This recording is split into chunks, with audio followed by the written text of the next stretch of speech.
The Netherlands is the latest country in Europe to ban full face coverings in some public spaces. Far rights groups have been leading the call to, as they put it, ban the burqa for decades. But is it really about national security or a symptom of Islamophobia? This is Roundtable. I'm David Foster. Welcome.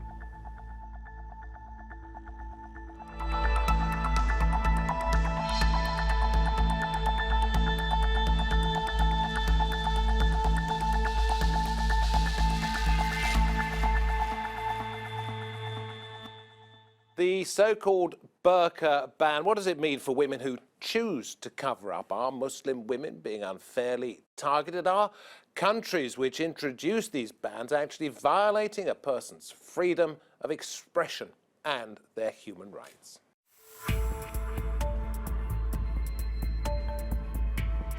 The burqa and niqab, back at the centre of ongoing debate about multiculturalism in a rapidly modernising, security-conscious society. Measures to ban full-face coverings in public are creeping into law throughout Europe. What does it mean for those who choose to cover up in the name of faith? The Netherlands is the latest to join France, Belgium and Denmark in banning full-face coverings in some public spaces. The Dutch government says the law is religion neutral, but it will have an impact on Muslim women who choose to wear the burqa or niqab. It's a victory for far-right figures in the country who have been pushing for a burqa ban for decades. Senator Marjolein Faber, a member of the Nationalist Freedom Party, said the ban was the first step to de-Islamise the Netherlands. According to Associated Press, she went on to say, the next step is to close all the mosques in the Netherlands. Elsewhere in Europe, a spate of terrorist incidents and the pressures of the recent refugee crisis have led to a groundswell of support for right-leaning parties. And promises to ban the full-face veil have proven popular in recent years. Sichtbar macht ab. Alle gemeinsam. Das ist eine gemeinsame Position. Sie passt nicht zu unserer offenen Gesellschaft. Gesicht zeigen ist für unsere Kommunikation, für das Zusammenleben, für den Zusammenhalt in unserer Gesellschaft konstitutiv. Je refuse que les femmes soient voilées à l'école, à l'université, dans les services publics, dans les entreprises. But human rights groups say anti-burqa bans violate freedom of expression and religion. Amnesty International said of Denmark's recent decision to fine those wearing full-face coverings in public, if the intention of this law was to protect women's rights, it fails abjectly. Instead, the law criminalises women for their choice of clothing, and in so doing flies in the face of those freedoms Denmark purports to uphold. Critics warn it could pave the way for increased Islamophobia in those countries where bans are enforced. Men sandheden er, at når politikere de italesætter muslimer med sådan en hård retorik og hård måde, så har det nogle konsekvenser. Der er, undskyld mit sprog, ikke særlig fornuftige mennesker i samfundet, som tager det her til sig. Many also point to a double standard amongst politicians, who urge Muslim women to integrate as equal citizens, yet impose restrictions on their democratic rights and personal freedoms.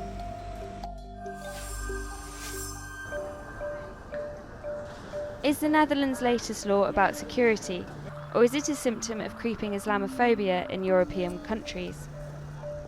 Opponents of the burqa will point to security, gender equality and women's rights, but they risk silencing the very women whose interests they claim to protect.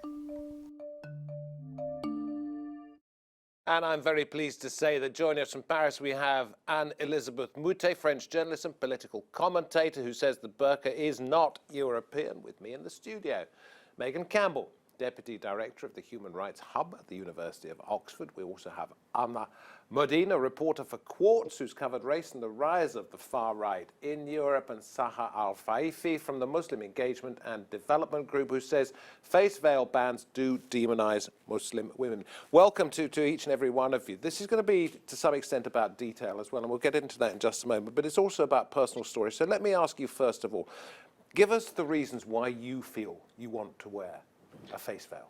Thank you very much, first of all, for having me today. Quite often in these discussions, you see my voice as a veiled woman completely missed. So it's really important to have all voices around this issue. The very reason of me wearing the face veil, it's an act of worship. It's a religious understanding of mine. And I feel that when I do that, I will be connected to God. It doesn't mean that I am better than someone who wears the headscarf, the hijab, or doesn't wear it at all. It is just part of my spiritual, personal journey. So it is part of my faith as well as part of my identity. And for me also is a symbol of resistance.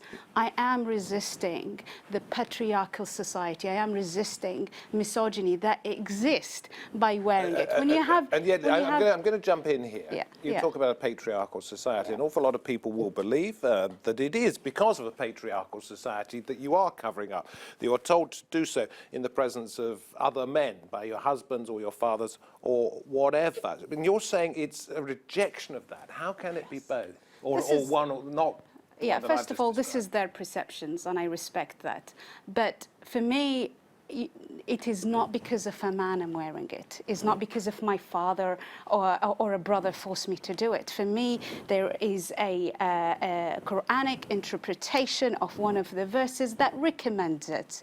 It doesn't mean that women are not allowed or they have to wear it. It's just a recommendation that I follow. So when you have white, male, middle-aged men telling you, don't wear this and take off this, I feel that this is We'll get on to the patriarchy. security side of this in just a moment, because I think that's quite important. Certainly in a lot of African countries, they've introduced it for that very reason, a particular ban. But Anne-Elisabeth, let me come to you in Paris, one of the first countries, if not the first country in Europe, to introduce a form of banning of the face veil, and you said that that's quite right. Why?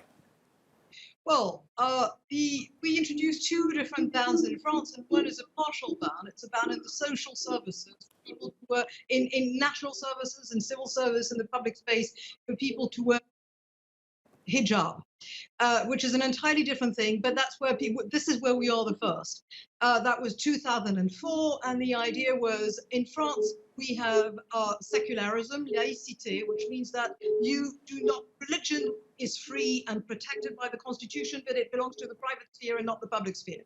So you can go to university and wear a hijab in France, but you can't go to school and wear a hijab, and teachers and civil servants can't wear it. Yeah, I'm more interested in the statement you made when you said it is not European. Oh, no, that's, first of all, it's not exactly, it's something slightly different that I said that you've got from the notes of people with whom I prepared this debate. And I'm now talking about the hijab. The hijab has existed certainly in Muslim communities in Europe. The burqa, however, is not something that certainly in France, I haven't spoken about Europe, and it doesn't belong mostly to the French tradition. In France, you have Muslim communities that mostly come from the Maghreb. And until about 15 years ago, you saw no burqas at all in France because that is not their tradition. If you look at pictures from the 19th century onwards to the 1950s, to the time before and after decolonization, women do not wear the burqa. The burqa is something that belongs to an entirely different religious tradition. It's Wahhabism, it's Salafism. That is very new in France. Okay, and which is a stricter form of Islam. We won't go into the absolute details, but Anne-Elisabeth, thank you for now. And I'm going to come back to you. I want to bring everybody in at the beginning of the programme. Aamna, you are from a Muslim family. Yeah, whether you describe yourself as a good or a bad Muslim, that's irrelevant in this, but you choose not to wear it. Yes, yes. Why, and what do you make of women that do? Because I come from a family where and a community where it's always been a choice. It's always been up to the women to choose whether they want to wear the headscarf, whether they want to wear the burqa, whether they don't. I think, to be honest, there's only a few fundamental things that people have to do in Islam, and that's believe in Allah and believe that Prophet Muhammad is the last prophet. Like, I think everything else is really... Do you think Aamna's entitled to dress as she's dressing? Can I? Of course. Okay, all right, no, I'm asking the question. That's, Not showing a prejudice on my part. But that's, but this is the crux of the matter, that a lot of people think Muslims are here to superimpose their views on others, and this is not true. The values of freedom and democracy and human rights in general are universal values. Whether you're a Muslim, Christians, or a Jew, we all believe in these values. Okay, carry on, Aamna. I interrupted for an obvious reason, but No problem. and I think forgive me for that. that's something always important to remember, because some of the things that behind these burqa bans are the idea that women are being forced into it. Women are have no choice in the matter, and there's an element of white saviorism in this, where you're coming into these communities and you're helping and supporting them. And I've really looked into some of the studies and research, because just because my family, my community, people weren't being forced to do it, there might be scenarios where this is happening, and I wanted to know the extent of whether that's happening, and the data just doesn't show that to be the case. Every time Muslim women are being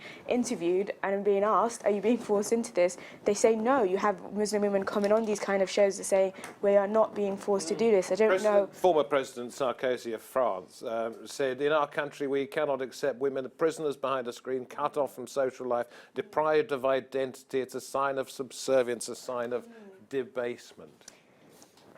Why do you think he said that? I mean, has he spoken to many Muslim women? Has he spoken to many Muslim women who wear the burqa and who wear the hijab? I think these are questions, if you pose to them, those aren't the things that they say to you. Like, look, I don't want to wear it, but my opinion on it doesn't matter. If someone's turned around and said, I feel closer to God when I wear this, this is how I want to practice my faith, this has nothing to do whether I'm European or not, who am I to go in and say no? We'll get on to the law in just a moment, Meghan, if we can, but your personal view, first of all. My personal view is that you mentioned the interpretation of the Quran being sort of based about where this idea that the burqa comes from, and then we could question about is that interpretation. There is no writing in the Quran that says it is. No, exactly. It was an interpretation. Yes. She said. So was that interpretation sort of steeped in patriarchy? How do we understand where it came from, and looking at it in a social context? So my own feelings about the burqa are complex, and that it is a difficult piece of clothing, because it can sort of symbolize a denial of personhood, especially in communication with other people. But at the same time, these bans are incredibly heavy-handed and are denying citizenship and participation to Muslim women in public life, and that is very deeply problematic. But all they have to do is say, I'll take it off. There shouldn't be conditions placed on people to be treated as equal citizens. Conditions that you have to dress or look a certain way to be treated as a full member of society. Anne-Elisabeth, let me ask you this. In France, there have been a number of terror attacks, and some of the criminalisation of the burqa, the face veil, has been ascribed to the need to protect society. Is there a sense in France that this is why it's being done, or not? Not so much. Not so much. I mean, there have been arguments, which I myself, yes, it's possible that you can hide weapons inside a burqa, but I don't think they really matter. I don't think that's the main point. The main point is a bit different, is that this is something that's completely alien to the French tradition, Muslim tradition as well, and it's something that has a very political goal. And now you say, has President Sarkozy spoken to Muslim women? Of course he has. He had some of them in his government. And when I speak to Algerian, Moroccan, and Tunisian friends who come from the Maghreb, who do not belong to the tradition, they say, you've got to hold fast in France, because this is political. This represents a retrograde and reactionary view of women and of society. This is something that is done quite consciously by the people who say you have to wear this, and it's going to be your best relationship with God, and you've got to separate yourself from the rest of society.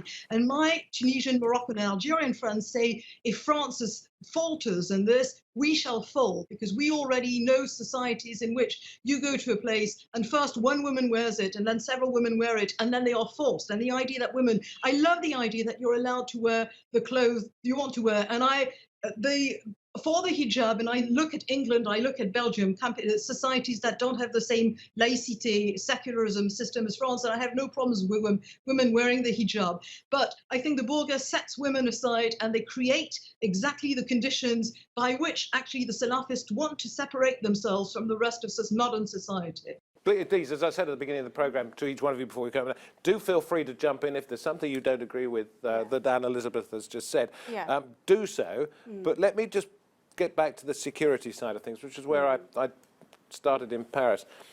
Outside Europe, Cameroon, banning burqas following suicide bombings by people wearing veils. Banned in Difa, region of Niger, because of Boko Haram, the terrorist group up there. Congo-Brazzaville, banned since 2015 to prevent any attack of terrorism. It is easy to hide weapons. In fact, men can dress. Suicide bomber men can dress as women and hide their identity.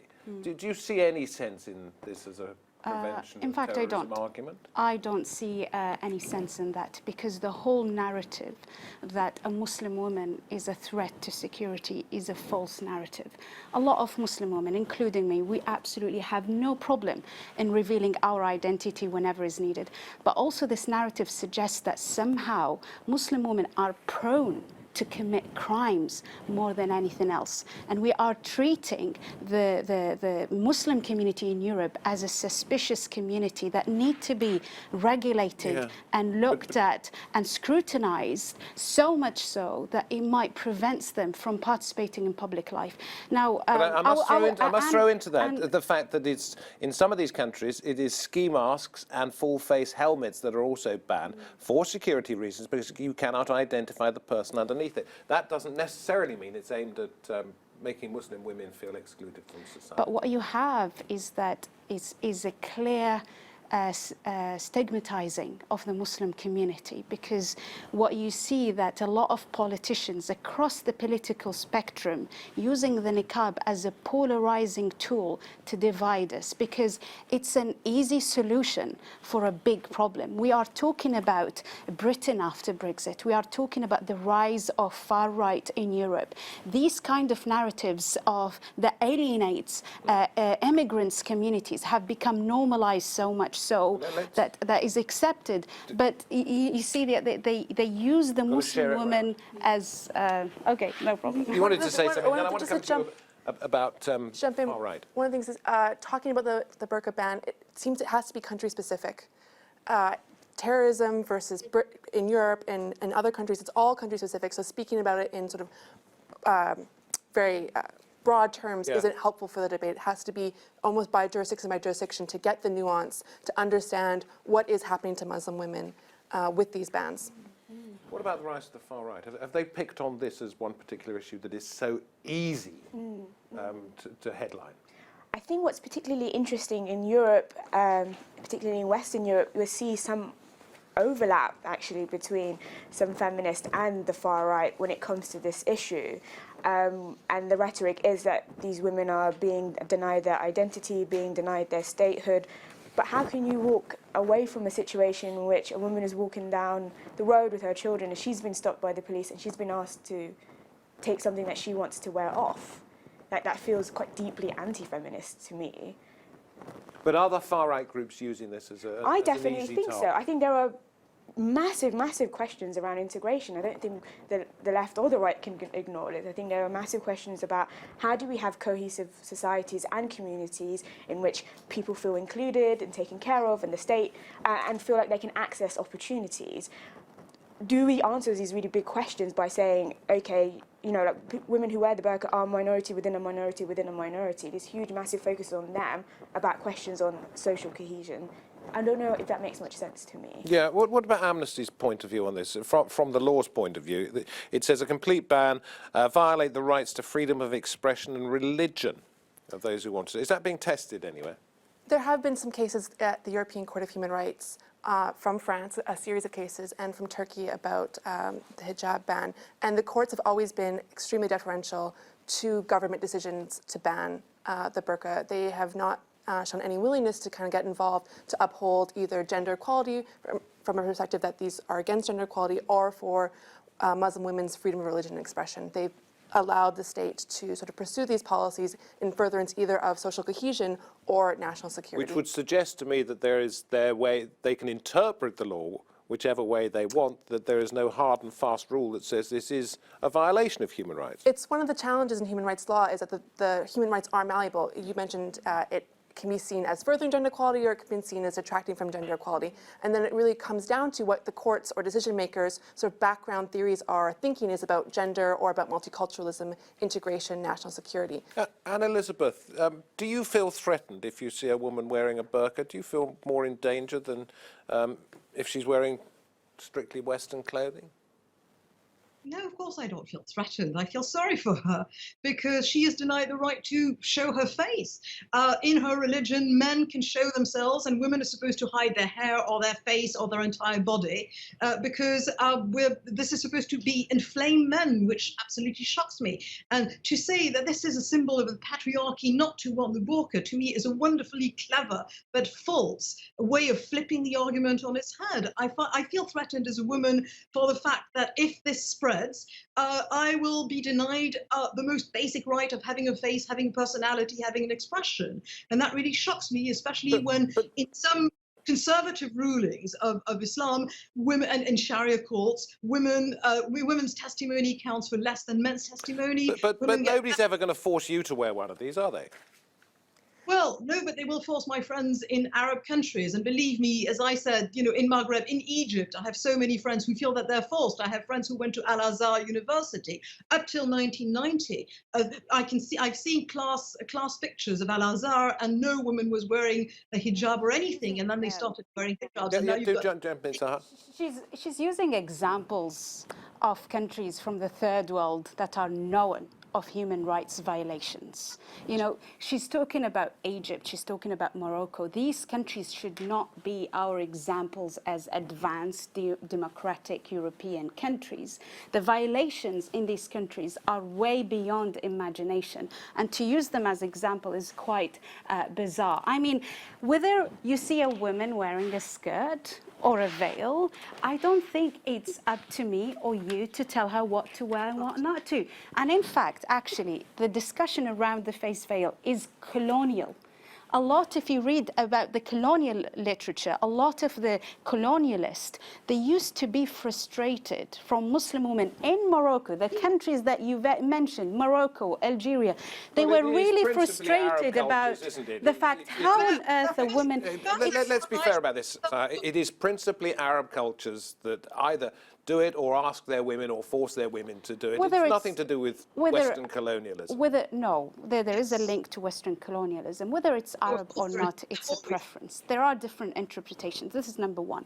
Secondly, it is colonial. If you read the colonial literature, you see Frantz Fanon, for example. He is a post-colonial theorist. He spoke about how the colonizers are so frustrated of a woman wearing the face veil because it's a form of independent agency. They are resisting the norms around you that their body is owned by the public. Yeah. So there are different nuances to it. And we're slightly running out of time. I'm sorry to have to say this, but let me ask you, Aamna, as somebody who's writing about this and seeing what you described as the rise of far-right, centre-right groups, is there a possibility that Muslim women such as you, who are very westernized, might decide, actually, sorry, this is Islamophobia, I am going to wear it as a protest?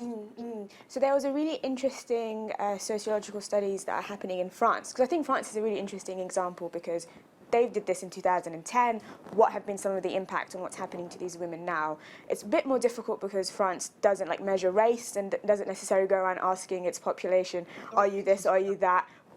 So scientifically, the data is not amazing, but some of the stuff that we're seeing is there's not that many women who went, oh, thank you, you've liberated me, I'm now going to stop wearing. There are many women be more inclined to wear it. And then there's been some cases, again, there aren't many numbers, but there've been some cases where it's become a political issue for them. Before it was an issue of faith and religion, and now they feel they're being demonized by the state. Sorry, Anne-Elisabeth, we couldn't hear you. Just come have another go. No, it always was a political issue because 15 years ago you had only 200 women wearing the burqa. And unfortunately, there has been a spread, which is a politically motivated spread of Salafist Islam and Wahhabi Islam. And that's been spread by the usual ways, the internet, etc. And that is actually, I mean, I have great admiration for Sahar because she's a wonderful, wonderful propagandist for this. And she uses every expression and every keyword to say exactly the opposite of what they mean.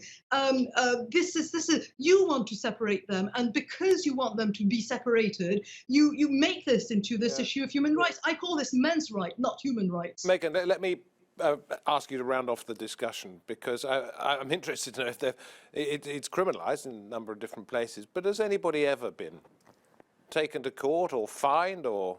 To the extent of my knowledge, no. I mean, there must be fines. You're the law expert at this table. I don't know of anyone being sentenced to, say, 6 months in prison because they've been wearing, but I imagine that there has been some regulations and some fines. And the more important thing is the chilling effect of the law. The law is sending out a message that you're not welcome to participate unless you dress a certain way, and how that might affect women's decision-making, how they interact with their friends, their neighbors, their government, all changes. So the law, even though it might not be enforced on the books, has consequences in real life. And is it more likely that we may see the law enforced given the rise of populist governments across Europe? You can't say for sure, but no, but it's always, if it's on the books, and it's always able to be enforced if the political winds change.